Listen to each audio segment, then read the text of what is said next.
Hello, Hi, may I speak to Zoe, please? this is Zoe. Hi, Zoe. How are you? This is Jubal from Brook and Jubal in the Morning. Jubal? Yeah. Wait, what? Do you know Jubal or do you not know Jubal? I've heard of. Wait, where are you guys from? Brook and Jubal in the Morning. It's a radio program. Some people might call it a showgram. Oh, No, that's so- smart. It's a radio show. Wait, am I on the radio? Do you want to be? What? Because we can make that happen because it's a Jubal. radio Zoe. show, you know? We can make that happen if you want to be. Why are you calling me? Do you want to know why? yes, that's why she Yeah. asked, Jubal. Okay, cool.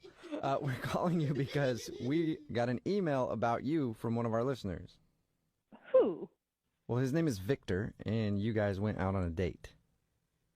Oh my God. Yeah. Why? Why would he email a radio station about our date? Well, because we do a segment on our show called the Second Date Update. So Victor is confused why you won't call him back. That's weird. It is. Why? agree. Because it should be obvious why you're not calling him back? Is that why it's weird? I mean, I would have thought so. It was Really? odd. No. Just no. You know, Zoe, from Victor's description of the date, he also knows it was kind of weird, but he really liked you and would like a shot at a do-over, but he says he can't get a hold of you. I mean, what's the reason that you don't want to call him back? I mean, we're very different people. I mean, I've been on several, first dates that were a little off, but this one was just like, I can't explain. I don't want to embarrass him or anything, but What? We talked to him already, and there's no way you could embarrass him any more than he's already embarrassed himself telling us about the date, so He told Don't us worry a about lot. okay. Well, then you probably already know. I mean, it was kind of inappropriate what happened. Oh my God, it was the hug. It was the weird back hug, wasn't it, at the end? He told us about the surprise hug. He came up from behind. I would have punched him. Awkward. It was awkward, but he didn't seem harmful, so no, I didn't punch him or anything. But that wasn't even the weird part, honestly, not the weirdest part of the date. are you talking about him showing up late and smelling like a used gym towel? Mm. No, I mean, I knew something smelled, but I didn't notice him smelling any particular way. Okay, Oh. so what are you talking about then? Because those are two really big red flags that he described to us. Okay, so the conversation, it got pretty in depth, which is kind of nice on a first date, but it went, I don't know if he was doing it on purpose, but he just got a little too personal with some of his questions. Like what? Oh. Okay, so we talked about goals in life, which I think is pretty important. And he's very much a numbers guy. And he said he wanted to retire early. Mm-hmm. And he asked me, had I ever thought about it? When did I plan to retire? And I said, well, I haven't. I mean, I'm like in my mid-20s. It's just not something I've really thought about. And he gets kind of focused at this point and takes out his laptop at the restaurant What? to start to see when I can retire. Wait, What? he's like analyzing her financial situation? Yes. He's like asking me like, what do I do for a job and how much money do I make? Do I have a 401k Whoa. and savings and all this? Wow. Wow, that's And a little. It was a little creepy to me. I didn't want to tell him. All of that's kind of personal. And I said, well, I don't really know.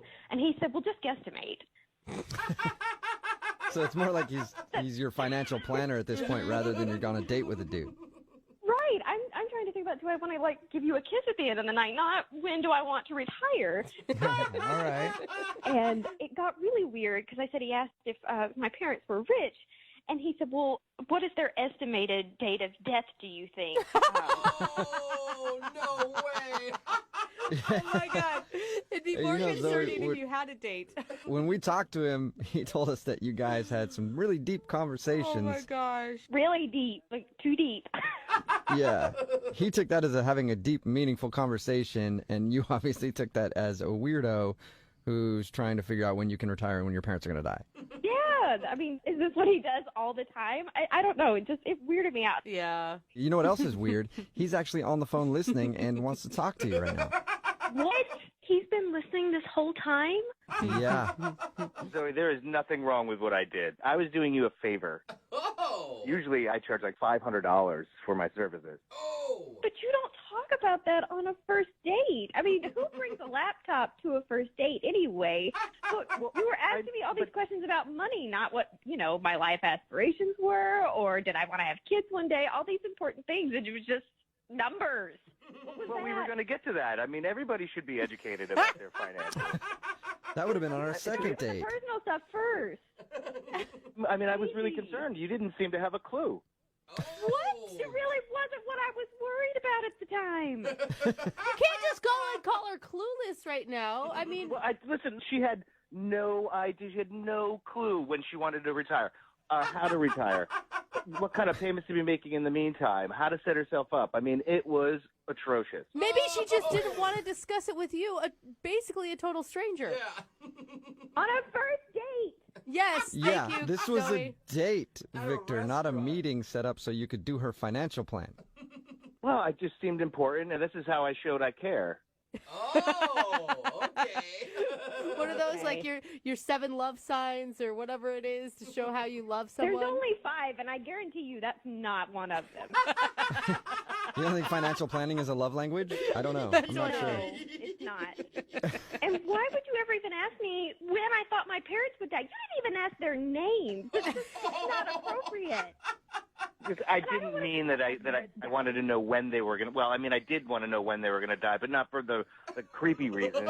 It's just that the average men die at 84.7 and women are at 87.3. And I thought that I could calculate, therefore, how, when, and if you're going to get an inheritance, given the fact that that would be roughly around the time that they may pass. And I could factor it Well- into your retirement plan. I'd rather think about them living to like 120. I love my parents. But not to mention, if you're the oldest daughter, statistically, you're going to be the ones financially responsible for taking care of them in their old age.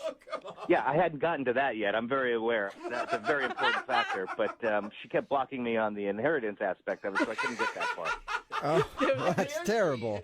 She's an inheritance blocker.